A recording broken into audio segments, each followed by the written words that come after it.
Hello everyone, welcome back to my channel. एक बार फिर आप सभी लोगों का स्वागत है। आज मैं आप सभी लोगों को एक बिग अपडेट देना चाह रहा हूं। आप लोगों का फिर से यूपी बोर्ड का जो हिंदी का सिलेबस है और अन्य सब्जेक्ट का सिलेबस है फिर से चेंज हो गया है। उसमें कुछ त्रुटियां आई हैं। यूपी बोर्ड की बहुत बड़ी लापरवाही आप समझ सकते हैं, जिसमें से कुछ जो पार्ट थे आपके उनको हटा दिया गया है और कुछ को ऐड कर दिया गया है। तो पहले मैं आपको यूपी बोर्ड का कक्षा 12 यहाँ पर आप देख सकते हैं। कक्षा 12 यूपी बोर्ड का मैं ये साहित्यिक हिंदी है जो कला वर्ग के बच्चों के लिए है, उसका मैं सिलेबस बताता हूँ। एक बार आप फिर इसे आप नोट कर लीजिए। जिन बच्चों के स्क्रीन शॉट लेना चाहते हैं स्क्रीन शॉट ले सकते हैं। ये कक्षा 12 की साहित्यिक हिंदी है, साहित्यिक हिंदी है। इसे आप लोग नोट कर लीजिए।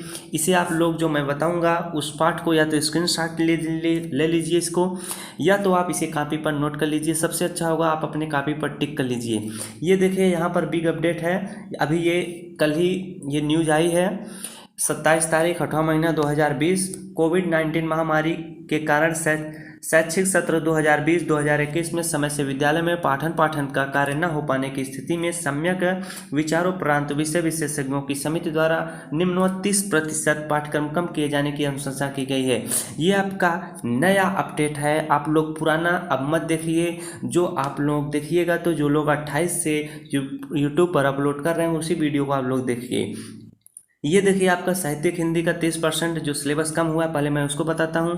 इसके बाद 70% सिलेबस जो होंगे वो आपको पढ़ने होंगे। तो देखिए कौन कौन से पाठ आपको नहीं पढ़ने हैं। तो गद्य में सबसे पहले आप गद्य में देखिए, जैनेन्द्र कुमार का जो भाग्य और पुरुषार्थ है इस पाठ को अब नहीं पढ़ना है। पाठ 7 हरिशंकर परसाई है निंदा रस, इसको भी अब नहीं पढ़ना है आपको। फिर इसके बाद है आपका कथा साहित्य। बहुत ही ध्यान से आप लोग नोट करिएगा। आप उन्हीं वीडियो को देखिए जो आपको सही नॉलेज दे रहे हैं। तो देखिए कथा साहित्य में जो आपकी कहानी आती है तो भीष्म साहनी खून का रिश्ता ये आपको नहीं पढ़ना है। शिवानी लाटी भी आपको नहीं पढ़नी है। फिर इसके बाद देखिए आपका काव्य साहित्य आता है, यानी काव्य हेतु निर्धारित पाठ्य वस्तु। इसमें आपको कौन से पाठ नहीं पढ़ने हैं वही मैं आपको बता रहा हूँ। तो पाठ 2 है जगन्नाथ रत्नाकर उद्धव प्रसंग, आपको नहीं पढ़ना है। मैथिली शरण गुप्त भी आपको नहीं पढ़ना है। पाठ 5 जयशंकर प्रसाद का गीत बस नहीं आपको पढ़ना है। सूर्यकांत त्रिपाठी निराला का संध्या सुंदरी आपको नहीं पढ़ने हैं। जो मैं बता रहा हूँ इन पाठों को आपको नहीं पढ़ने हैं। फिर इसके बाद आप देखिए सूर्यकांत त्रिपाठी निराला का जो है संध्या सुंदरी नहीं पढ़ना है। सुमित्रा नंदन पंत का परिवर्तन आपको नहीं पढ़ना है। रामधारी सिंह दिनकर का जो पुरुरवा और पुरवशी है ये आपको नहीं पढ़ने हैं। पुरुरवा और पुरवशी आपको रामधारी सिंह दिनकर का नहीं पढ़ना है। बहुत ही बिग अपडेट है। आप लोग जरूर इसे कॉपी पर नोट कर लीजिए, वरना जरूर एग्जाम में आप पछताओगे। पहले देखिए इसमें आपको विविधा जो था इसमें एकदम से निकाल दिया गया। पहले आपको विविधा पढ़ना था लेकिन अब आपको विविधा नहीं पढ़ना है। ये बिग अपडेट है, आप लोगों के लिए बहुत ही लाभदायक है। ये आप यूपी बोर्ड की लापरवाही समझ सकते हैं जो समय से अपना सिलेबस नहीं अपडेट कर पा रहा है, उसमें संशोधन लगातार जारी रख रहा है। तो ये उसका शायद लास्ट अपडेट है। आप लोग इसे ज़रूर नोट कर लीजिए। विविधा अब आपको नहीं पढ़ना है। अब मैं आपको संस्कृत दिग्दर्शिका बताता हूँ, उसमें कौन से पाठ आपको नहीं पढ़ने हैं। तो देखिए भोजस्य द्योदारम पहला पाठ है आपका, इसे अब आपको नहीं पढ़ना है। ऋतुवर्णम भी आपको नहीं पढ़ना है। फिर इसके बाद देखिए आपको क्या इसमें नीचे आता है संस्कृत का पाठ कौन कौन से नहीं पढ़ने थे वो मैं आपको बता दिया। फिर इसके बाद देखिए ग्रामर पोर्शन में आते हैं खंड खा। खंड का आपका मैं बता दिया कौन से पाठ नहीं पढ़ने। अब खंड खा में आपको क्या नहीं पढ़ना है। तो देखिए वर्णवृत्त ये आप में इंद्रवज्जा आपको नहीं पढ़ना है। उपेंद्र वज्जा आपको नहीं पढ़ना है। सवैया नहीं पढ़ना है। मंतगम मंद भी आपको नहीं पढ़ना है। सुमुदी भी नहीं पढ़ना है। सुंदरी भी नहीं पढ़ना है। बसंतिलका भी, इसके लक्षण एवं उदाहरण नहीं पढ़ने हैं। मुक्तक मनहर में जो है इसका लक्षण और उदाहरण नहीं पढ़ने हैं। ये जो मैं बोल रहा हूँ इन सभी को आपको नहीं पढ़ने हैं। फिर इसके बाद देखिए संस्कृत व्याकरण। यहाँ पर देखिए संस्कृत व्याकरण में आपको क्या क्या नहीं पढ़ना है। व्यंजन में आता है तोरली, अनुश्वासयाही, पर स्वर्णा, ये आपको नहीं पढ़ना है। विसर्ग में देखिए अतो रोप, लुप्त दापलूते हसीस चोरोरी, ये आपको नहीं पढ़ना है। जो मैं बोल रहा हूँ इन लोगों को आपको नहीं पढ़ना है, ध्यान से आप लोग देख लीजिए।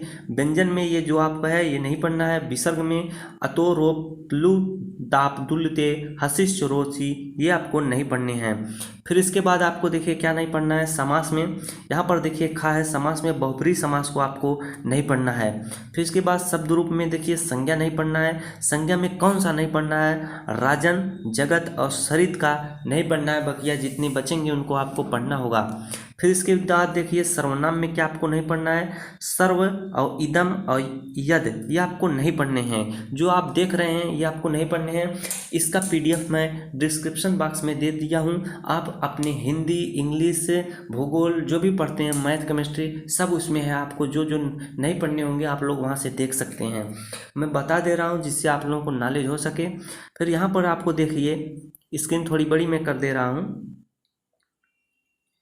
यहाँ पर देखिए आपको सर्वनाम तक मैंने आपको बता दिया। फिर इसके बाद देखिए धातु रूप में आपको क्या नहीं पढ़ना है, परमयपति दाकृत चुर जो आपको नहीं पढ़ना है। धातु रूप में जो है आपको ये सब नहीं पढ़ने हैं। फिर इसके बाद देखिए प्रत्यय में कृत में तब्यत और अनियर नहीं पढ़ना है।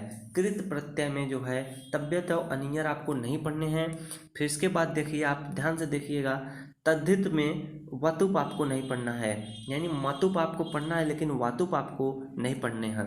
घा में देखिए विभक्ति परिचय में आपको स्वघालन, सटो योगाश्च, सटी से यतश्च निर्धारणम, ये आपको इतने तीनों पॉइंट आपको नहीं पढ़ने हैं विभक्ति परिचय में। आपको मैंने बता दिया कि आपको क्या क्या नहीं पढ़ना है, एक बार ध्यान से आप लोग देख सकते हैं। अब मैं आपको बताता हूँ जो 30% सिलेबस आपको तो नहीं पढ़ने थे, लेकिन 70% सिलेबस आपको पढ़ने होंगे। सिलेबस कौन कौन से आप लोग बहुत ही ध्यान से नोट करिएगा, क्योंकि कई लोग गलत तरीके से नोट कर लेते हैं, इसलिए वीडियो पूरा ध्यान से देखा करिए आप लोग। गद्य हेतु निर्धारित पाठ कौन कौन से हैं, वासुदेव शरण अग्रवाल है, राष्ट्र का स्वरूप, ये आपको पढ़ना है।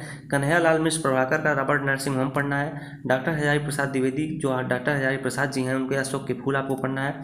पंडित दीनदयाल उपाध्याय के सिद्धांत और नीति के संपादित अंश आपको पढ़ने हैं। प्रोफेसर जी सुंदर रेड्डी का पाठ पढ़ना है। APJ अब्दुल कलाम का भी आपको पाठ पढ़ना है। इतना आप लोग समझ गए, इसे आप नोट कर लीजिए, स्क्रीनशॉट या ले लीजिए, कुछ भी आप कर सकते हैं। फिर इसके बाद देखिए काव्य निर्धारित है, जो काव्य में आपको कौन कौन से पढ़ने हैं, भारतेंद्र हरिश्चंद्र का जो है प्रेम माधुरी, यमुना छवि आपको पढ़ना है। जगन्नाथ का रत्नाकर जो है उनका गंगावतरण सिर्फ आपको पढ़ना है। इसके बाद जितने बचेंगे उन आपको नहीं पढ़ने होंगे। अयोध्या सिंह उपाध्याय हरियाद का पवन दूत का आपको पढ़ना है। मैथिली शरदगुप्त का आपको कैकेयी का अनुताप पढ़ना है। जयशंकर प्रसाद को आपको श्रद्धा मनु आपको पढ़ना है। इसके बाद जो बचेंगे उनको आपको नहीं पढ़ना होगा। जयशंकर प्रसाद के जो श्रद्धा मनु है वो आपको पढ़ना है, लेकिन जो गीत है वो आपको नहीं पढ़ना है। इसे लोग आप लोग ध्यान से नोट किया करिए। सूर्यकांत त्रिपाठी निराला जो है बादल के राग आपको पढ़ने हैं। इसके बाद जो बचेगा वो आपको नहीं पढ़ना होगा। तो आपको मैंने बता दिया गद्य में कौन से पढ़ना है और काव्य में कौन सा पढ़ना है। अब देखिए यहाँ पर और नीचे देख लीजिए, सुमित्रा नंदन पंत का नौका विहार बापू के प्रति आपको पढ़ने हैं। महादेवी वर्मा का गीत आपको पढ़ना है। रामधारी सिंह दिनकर का विनय मनुष्य आपको क्या है पढ़ना है। सच्चिदानंद हीरानंद का जो है मैं आहुति बनकर देखा हिरोशिमा, ये आपको पूरी तरह से पढ़ना है। यहाँ पर जो पॉइंट हैं उन्हीं पॉइंट को आप टिक करिए, वही आपको पढ़ना है। इसके बाद जो उनके पाठ में और कोई टॉपिक है उनको आपको नहीं पढ़ना है। फिर इसके बाद देखिए कथा साहित्य में आपको क्या क्या पढ़ना है। फणीश्वर नाथ रेणु को आपको क्या करना है, पढ़ना है, यानी पंचलाइट आपको बेहतरीन तरीके से पढ़ना होगा। इसके बाद बहादुर भी आपको पढ़ना होगा। कर्मनाशा की हार भी आपको पूरी तरह से क्या है, पढ़ना है। इतना बात आप लोग समझ गए होंगे।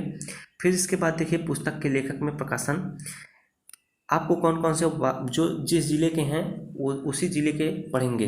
तो आप इसी स्क्रीनशॉट ले लीजिए। मैं कितना बोलूँगा यार, कब तक बोलूँगा, आप लोग स्क्रीनशॉट ले लीजिए या वीडियो को बीच में रोक करके आप आसानी से लिख सकते हैं और स्क्रीनशॉट भी लिख सकते हैं। तो बनारस वालों के लिए यहाँ पर देख लीजिए, ये आपकी पुस्तक होंगी। यहाँ पर देखिए पुस्तक के लेखक हैं और प्रकाशन है और अनुदित जिले हैं। तो आपको जानते हैं क्या देखना है, बस आपको जिला देखना है। इसके बाद पुस्तक आपको मालूम चल जाएगी। जैसे देखिए रश्मि रथी कौन से ज़िले में है, तो वाराणसी वाले पूरी तरह से रश्मि रथी को पढ़ेंगे। बुलंदशहर वाले भी पढ़ेंगे, मथुरा वाले भी पढ़ेंगे, मुजफ्फरनगर वाले भी पढ़ेंगे, फतेहपुर वाले भी पढ़ेंगे, उन्नाव वाले भी, देवरिया वाले भी क्या करेंगे, रश्मि रथी को पढ़ेंगे। इसी तरह आपके देखिए यहाँ पर जिले दिए गए हैं। कानपुर में क्या पढ़ना है, तो पाठ एक ये वाला पढ़ना है। झांसी में ये जितने ज़िले हैं उनको पाठ 2 पढ़ना है। इसी प्रकार ये जितने ज़िले हैं उनको पाठ 3 पढ़ना है। पाठ 4 जो है प्रयागराज, इन सब जिलों में पाठ 4 पढ़ना है। आपको और दिखा दूँ, आप लोग स्क्रीनशॉट ध्यान से ले लीजिए। फिर इसके बाद देखिए यहाँ पर बहुत बेहतरीन तरीके से इसके अतिरिक्त अन्य जिलों में, नवसृजित जिलों में जो नए जिले बने हैं, खंड काव्य पूर्व की भांति उसी तरह पढ़े जाएंगे जिस तरह उस जिले में पढ़े जाते थे। तो यहाँ पर देखिए खंड काव्य आता है, जहाँ से आप लोग इसे देखिए।